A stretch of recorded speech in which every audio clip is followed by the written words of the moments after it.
برحمتك يا ربي لا تقطع جانا. Bismillahirrahmanirrahim. Assalamualaikum warahmatullahi wabarakatuh. Selamat siang semuanya. Kembali lagi bersama Posisi Podcast Inspirasi. Sebelumnya izin perkenalkan Prof. Saya Muhammad Miftahul Surur, panggilannya Surur Bapak nggih. Dari teman-teman Himtabu mengadakan proker Posisi Podcast Inspirasi. Jadi podcast ini bertujuan untuk menginspirasi teman-teman semua yang melihat atau viewers kita, terkhusus di Himtabu, terumum lagi di semua kalangan masyarakat, seperti itu Pak. Oke. Himtabu itu apa? Himtabu, oke. Himtabu adalah himpunan Tulungagung Alumni Bahrul Ulum. Jadi iya. seperti itu Bapak nggih. Teman-teman itu bagian dari IKABU ya? Iya, betul. Ikatan dari Keluarga Alumni Bahrul Ulum. Ya, betul seperti itu. Saya masuk pengurus di IKABU-nya. Iya. Oh iya. Dan seingat saya juga berserta tadi sudah di cross check sama teman-teman, ternyata Prof Niam termasuk bagian dari pembina Himtabu. Oh gitu Bapak. Ya. Iya seperti itu. Oke. Bisa perkenalan Bapak terlebih dahulu, Prof. Silakan. Baik. Oke, Assalamualaikum warahmatullahi wabarakatuh. Waalaikumsalam warahmatullahi wabarakatuh. Bismillah, alhamdulillahilladzi qad wafaqa lil ilmi khaira khalqihi walit tuqa. Asyhadu an la ilaha illallah wahdah la syarikalah wa asyhadu anna sayyidana Muhammadan abduhu wa rasuluhu la nabiyya ba'dah. Allahumma shalli wa sallim wa barik ala sayyidina Muhammad wa ala alihi washabihi ajma'in, amma ba'du. Pertama-tama mari kita panjatkan rasa syukur kita kehadirat Allah Subhanahu wa taala atas limpahan rahmat, taufik dan hidayahnya, sehingga kita dalam posisi sehat walafiat dan tentu tidak lupa terus bahagia. Salawat dan salam semoga tetap tercurahkan pada baginda Nabi Agung Muhammad SAW yang telah memberikan jalan kepada kita, menunjukkan jalan, dan tentu di akhirnya nanti kita berharap mendapatkan syafaat dari beliau. Teman-teman Himtabu yang berbahagia dan pemirsa dimanapun berada, perkenalkan saya Profesor Dr. Samsun Niam, juga alumni Bahrul Ulum, masuk tahun 89, keluar 92, hanya 3 tahun. Alhamdulillah. Di Madrasah Aliyah Negeri Tambak Beras Jombang dulu ya, sekarang menjadi Man 3 Jombang. Kalau Anda dulu dari Mu'alimin. Oh, Mu'alimin. Masya Allah, saya dulu kepingin ke Mu'alimin, tapi karena nggak bisa baca kitab jadi nggak masuk. Jadi kalau 3 tahun itu ya singkat sekali, baru mampir ya. Dan saya dulu di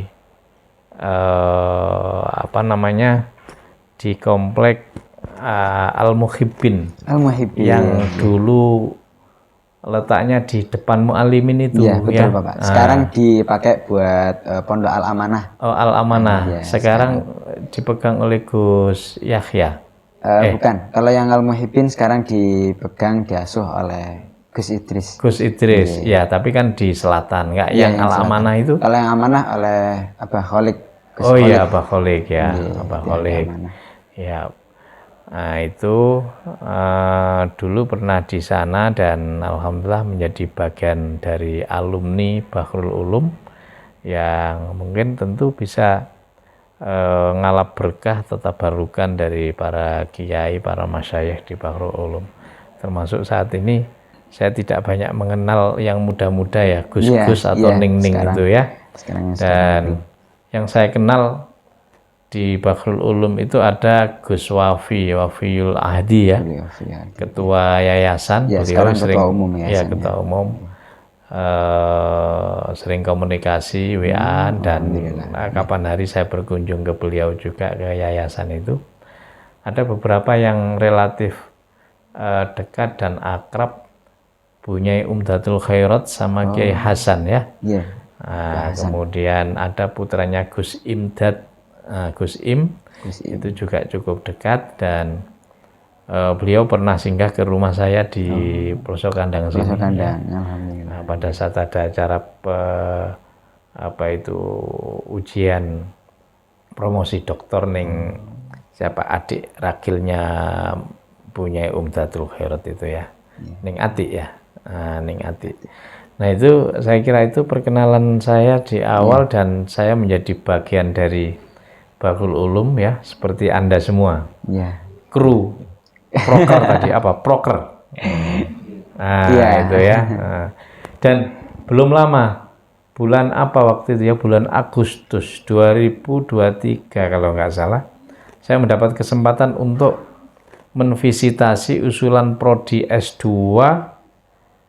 Pendidikan Bahasa Arab dan Studi Islam di Institut Agama Islam Bani Fatah, IAI Bafa. Kami sangat senang karena alma mater, ketemu di situ, ketemu Gus Kholik, ketemu ning apa istrinya Gus Kholik ning ya Bu Um itu, dan alhamdulillah sampai sekarang juga akhirnya bisa komunikasi lagi, bisa silaturahim dan nyambung kembali sanad yang pernah terputus.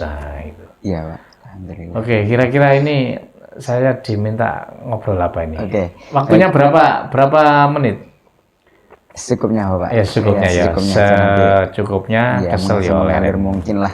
Kiranya cukup ya. Boleh. Gimana? Mas siapa tadi? Mas Surur, Bapak. Mas Surur. Surur. Iya, ini panggilan teman-teman gitu. Oke. Kalau nama aslinya Surur. Gimana Mas Surur? Bapak, ini jadi posisi kali ini mengambil tema mengatasi kurangnya kebahagiaan di bulan Ramadan. Jadi ini merupakan keresahan dari teman-teman juga, yang mana juga sering kali lewat di FYP TikTok. Nah itu kenapa vibes di bulan Ramadan pada kali ini kok kiranya berbeda dengan tahun-tahun sebelumnya. Banyak sekali yang kurang merasa bahagia. Kenapa kok bulan ini bedalah sama tahun-tahun sebelumnya gitu, Pak. Nah nanti akan ada beberapa pertanyaan yang akan saya lontarkan kepada Prof, mengatasi ya salah satunya gimana nih cara untuk mengatasi, bagaimana kita tetap menyambut bulan Ramadan ini dengan bahagia seperti itu, Prof. Bahagia itu menjadi kata kunci ya dalam hidup. Kalau orang hidup sudah tidak bahagia, ya nggak ada harapan hidup. Masa hidup kok diisi dengan cemberut, keterpurukan, kemudian putus asa. Itu saya kira itu bagian dari ketidakbahagiaan yang tidak perlu dipelihara gitu. Nah, terkait dengan itu, maka bahagia itu menjadi kata kunci dan harus kita miliki dan berusaha untuk dipompa, dibina, sehingga kebahagiaan dalam kondisi apapun, dimanapun, dalam situasi apapun itu tetap kita bisa bahagia. Dan ada tips sebenarnya untuk menuju kebahagiaan itu, yaitu satu, butuh latihan. Latihan ya, karena bahagia menyangkut persoalan perasaan. Saya kira perasaan itu perlu dilatih untuk senang dalam kondisi apapun. Gitu ya? Iya. Nah, kondisi apapun. Anda sebagai mahasiswa, sebagai santri, ketika tidak bahagia, ketika saya dulu menjadi santri, ya ketika kirimannya telat. Gitu? Nah, ketika kirimannya telat, maka kita tidak bisa beli gorengan di saat teman-teman yang lain bisa beli gorengan, beli bungkusan, bisa beli ini, itu, dan sebagainya.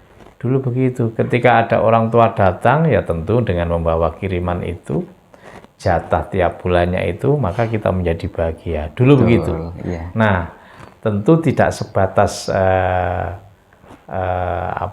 tentang material itu, tetapi karena ini soal perasaan, bagaimana kita menyikapi tentang problem-problem yang kita hadapi sehingga kita itu bisa berbahagia. Nah, dengan datangnya Ramadan ini kemudian ketidakbahagiaan kita yang kemarin itu sebelum Ramadan sudah ada, kemudian jangan dibawa gitu ya, atau sisa-sisa itu. Oleh karena itu lagi-lagi kita harus latihan untuk melatih perasaan kita supaya tetap bahagia, senang. Nah, kesenangan itu bisa kita latih, bisa kita ukur, ketika kita bisa bersyukur terhadap nikmat Allah yang diberikan, apapun yang diberikan. Kalau kemudian ada sebuah ungkapan, lihatlah orang yang ada di bawah Anda, jangan melihat orang di atas Anda, gitu kan? Ungdur ila man fauqakum wala tangdur ila man a'lakum, kan gitu ya. Jadi kalau Anda bisa melihat orang yang berada di bawah Anda, maka Anda akan merasa bisa mensyukuri, oh, dengan seperti saya ini ternyata ada yang orang yang jauh lebih rendah, ada yang jauh lebih tidak bisa menikmati seperti apa yang saya nikmati. Bersyukurnya keluar, maka implikasinya bisa bahagia. Sebaliknya, kalau kita kemudian sering melihat orang yang berada di atas kita, oh, anak itu makanya kok selalu sate, rawon, soto, sementara saya itu pecel, kayak gitu ya. Kapan saya bisa? Nah, itu artinya maka nanti akan menimbulkan perasaan tidak bisa bersyukur. Nah, tidak bisa bersyukur berimplikasi pada tidak bisa bahagia di dalamnya. Terus ngersulo, gersah. Nah, itu kan. Gersah, ngersulo, merasa kurang dan sebagainya. Itu. Maka kemudian Ramadan ini menjadi momen yang sangat penting dalam rangka untuk introspeksi itu. Kalau kemudian ada sebuah ungkapan, ada yang mengatakan itu hadis, walaupun hadisnya hadis dianggap sebagai hadis dhaif misalnya ya. Man fariha bidukhuli Ramadan haramallahu jasadahu 'alan niran misalnya gitu. Jadi siapapun atau orang muslim siapapun yang kemudian merasa gembira dengan datangnya Ramadan, gembira itu kan ungkapan kebahagiaan mestinya. Bahagia dengan datangnya Ramadan, haramallah jasadahu 'alan niran, maka Allah akan mengharamkan jasadnya masuk neraka. Ya itu memang hadis secara substantif memang agak berlebihan ya. Orang bergembira, tetapi kita melihat bahwa itu sebagai hadis yang sangat motivasi untuk umat muslim yang datangnya Ramadan kemudian bisa gembira, implikasinya bahagia, maka implikasi jauhnya adalah melaksanakan apapun itu diniati dengan ibadah dengan penuh kegembiraan, gitu. Senang tanpa ada keberatan dan lain sebagainya. Bahkan itu dianggap sebagai sebuah kebutuhan, gitu ya. Bagaimana orang tarawih begitu senangnya, bagaimana ketika datangnya waktu berbuka sangat gembira, bagaimana datangnya waktu sahur juga riang gembira, tadarusan dan lain sebagainya. Itu implikasi dari kesenangan itu. Jadi hadis itu memang seakan-akan sangat bombastif itu. Orang baru gembira datangnya Ramadan aja bisa masuk surga atau diharamkan masuk neraka. Nah itu. Tetapi implikasi besarnya adalah seperti itu. Maka jangan sekali-kali tidak bahagia ketika Ramadan. Gitu ya. Nah, itu saya kira penting untuk kita catat, apalagi anak-anak muda, generasi milenial, generasi Z. Nah, ya. Gen Z nih. Saat ini Gen Z itu yang kemudian saya kira tidak zamannya kemudian mengaku santri, mengaku remaja atau pemuda muslim, muslimah yang kemudian tidak bahagia. Ada banyak hal yang bisa kita lakukan secara positif. Walaupun secara fisik kita dalam kondisi lapar, dahaga, tetapi bagaimana kemudian kita itu bisa tetap produktif. Saya ingin cerita, berbagi aja ya. Iya, boleh Prof. Pada saat Ramadan tahun kemarin 2023, bahkan tahun sebelumnya, itu hampir setiap bulan Ramadan saya itu memiliki satu karya. Dan apa itu Prof? saya tulis setiap habis subuh. Nah, saya tidak pernah tidur setelah subuh. Saya paling nggak 1-2 halaman, dan itu saya kasih judul Kultum Ramadan di saat COVID. Kultum Ramadan di saat COVID. Itu nanti kalau ada suatu saat ke rumah saya, karena rumah saya sedang saya bongkar ya, nanti teman-teman direnovasi. saya kasih Iya, iya. bukunya, dan itu sudah saya bagi ke beberapa teman. E-booknya juga ada ya, nanti coba kita cari, kita share gitu ya. Nah itu, dan saat ini saya juga sedang menulis khusus terkait dengan kultum Ramadan. Saya kaitkan dengan setiap puasa pertama, puasa kedua, ketiga itu kan ada doa-doa khusus. Nah, itu saya mencoba untuk memberikan kandungan, barangkali nanti suatu saat ada manfaatnya gitu ya. Nah, itu sudah kita partisi berbagai subbab, subtema. Nah, itu nanti insya Allah kalau itu sudah jadi nanti kita terbitkan dan bisa kita bagikan siapapun yang berkeinginan. Nah, saya kira bisa, itu produktivitas tergantung kita gitu. Iya, Maka kalau kemudian ada sebuah hadis, itu juga dianggap sebagai sebuah hadis yang dhaif, tapi secara substansi sebenarnya mengandung motivasi yang luar biasa. Misalnya hadis ini, naumus shaimi ibadatun, ya. Iya, tidur. Wasumtuhu tasbihun wa du'auhu mustajabun wa amaluhu mudha'afun, gitu ya. Nah, ini diriwayatkan oleh Imam Baihaqi kalau nggak salah itu. Itu tidurnya orang puasa itu ibadah. Iya, ibadah. Nah, akhirnya ada yang menyalahartikan secara teks tuh. Wah, tidur aja mulu, lah. Nah, itu maka kemudian tidak produktif gitu kan. Jadi mulai habis sahur, subuh, bahkan sampai subuhnya itu dilupakan, tidur melulu. Oh, ini ibadah kok itu. Itu secara teks.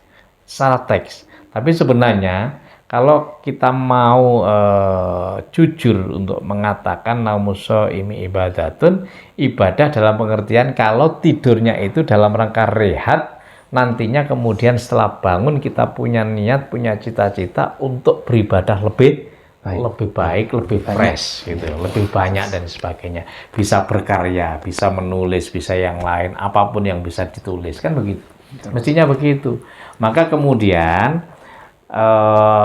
Imam An-Nawawi di dalam kitab Tanqihul Qaul itu ya, Syekh Nawawi Al-Bantani itu hadis ini itu memiliki dampak positif ketika dikontekstualisasikan untuk kepentingan itu tadi, hal-hal yang produktif. Tidur sebagai istirahat, tapi setelah itu kemudian kita melakukan hal yang positif untuk rehat.